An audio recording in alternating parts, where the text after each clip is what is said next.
Good morning, iClub. We're so glad you're here as we finish up our 4-week series on prayer. Today we're going to review everything that we've learned over the past 4 weeks.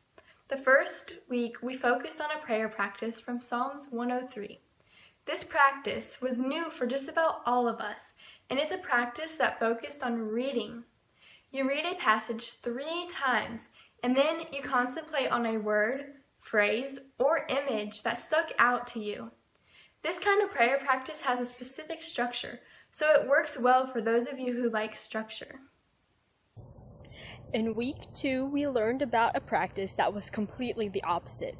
In the imaginative prayer practice, we don't focus on reading a passage, but on listening to a passage.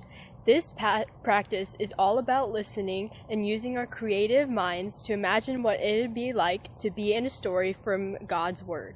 For those of us who like less structure and enjoy using our imagination, this prayer practice was awesome.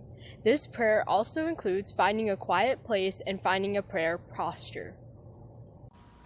Last week we didn't listen or read, but rather we engaged in written prayer. This was our most popular prayer practice.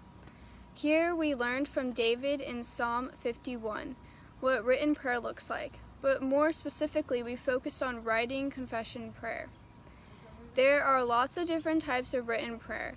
The sky's the limit, as we learned in our teams last week.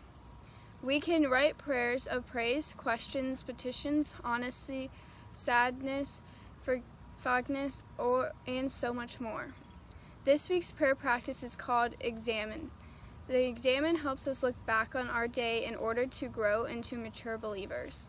This prayer practice will help us examine each day we spend with God.